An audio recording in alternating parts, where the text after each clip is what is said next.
সেই মাই দূর দূর করে তাড়িয়ে দিচ্ছে। কেউ কি চায় নিজের সন্তানকে বিক্রয় করতে অর্থের বিনিময়ে? চায় না। অবশেষে দেশে বিদেশে ঘুরে ঘুরে ক্লান্ত হয়ে গিয়েছে দুর্গম। ক্লান্ত হয়ে কি করেছে, একটা বড় বৃক্ষের নিচে বসে বিশ্রাম করছে। আর ওখানে ছিল তিনি দরিদ্র এক ব্রাহ্মণ জনার্দন মিশ্র।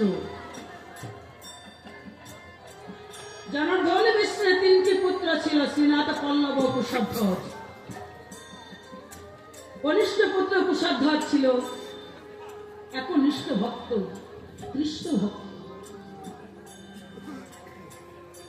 জনার্দন মিশ্রের 3টি পুত্র ওই বনের মধ্যে এসে তারা খেলা করছে। বড় দুটি ভাইকে ছোট ভাই কুশধ্বজ ডাকে দিয়ে বলছে, দাদা কি হয়েছে ভাই, খুলে বল। দাদা জানো দাদা, প্রতিদিন মাঠে এসে খেলা করি, কোনো খেলায় যে আমার মন বসে না দাদা।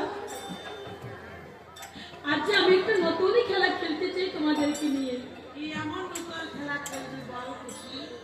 কি এমন নতুনই খেলা খেলবো জানো দাদা? তাহলে একবারই শোনো দাদা, কি নতুনই খেলা খেলবো। দাদা আজ খেলবো নতুন খেলা,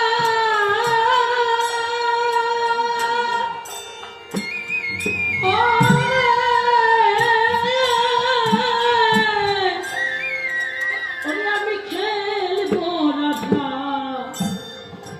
রাধা কৃষ্ণ খেলা।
খেলাতে কৃষ্ণ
জগতের বুকে আর কেউ নেই দাদা। ও দাদা, তোমরা আমাকে পারবে না রাধা কৃষ্ণ মূর্তি কিনে এনে দিতে দাদা? না না ভাই, আমি তোর বড় ভাই। ও দাদা, আমি তো কোনো রোজগার করতে পারি না ভাই। দাদা, কেমন করে তোকে রাধা কৃষ্ণ মূর্তি কিনে দেব বল? দাদা, তোমাকে রাধা কৃষ্ণ মূর্তি আমায় কিনে এনে দিতে হবে না দাদা। তোমাকে আমি কি করবো জানো দাদা? তুমি আমার বর্দা, তুমি হবে আমার প্রাণে গোবিন্দ, আর তুমি আমার মেজদা, তুমি হবে আমার শ্রীমতী রাধারানী। দাদা, তোমরা তো ভাই আমার সবকে জীবন হয়ে দাঁড়াবে, আর আমি তোমাদের ছোট ভাই কুশব দাস, আমার এই নয়ন জলে আমি তোমাদের চরণ পূজা করবো দাদা।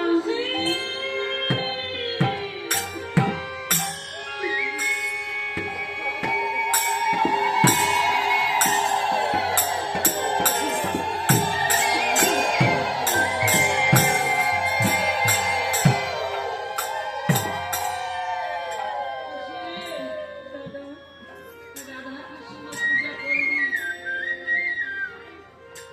তোর মনের বাসনা আমরা দুটি ভাই পূর্ণ করবো রে ভাই। আয় বলবো, আমরা দুটি ভাই রাধা কৃষ্ণ হয়ে থাকবো, আর ছোট ভাই মুন্সি নয়ন জলে আমাদের চরণ পূজা করবি।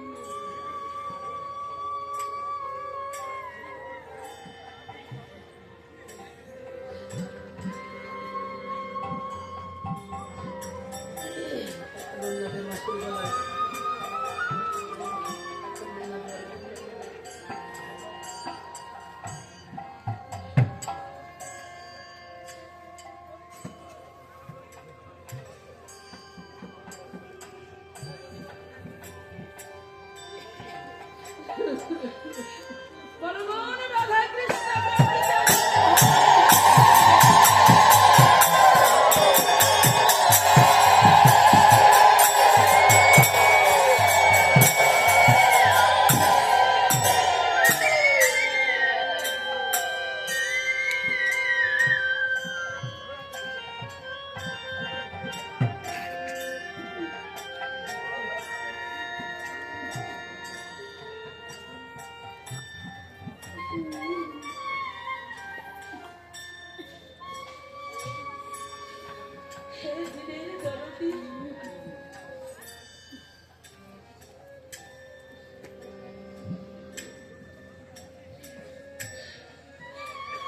কি করে তোমাকে ডাকতে হয়, আরে কেমন করে তোমার চরণে পূজা করতে হয়, আমি তো কিছু জানি না ঠাকুর।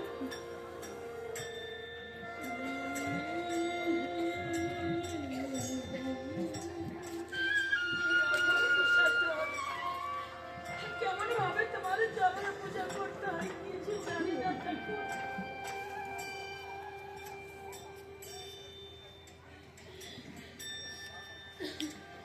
তুমি আমাকে কৃপা করো দরদি, আমি মানুষ হয়ে জন্ম নিয়েছি, মানুষ হয়ে জন্ম নিয়ে যদি আমি তোমার কৃপা না পেলাম, যদি আমি তোমার দেখা না পেলাম, তাহলে এই মানব জন্মে আমার কি লাভ হবে ঠাকুর? আমার কোনো লাভ হয়নি গোবিন্দ। আরে তোমার চলে পরে খেলা করা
সাজিয়া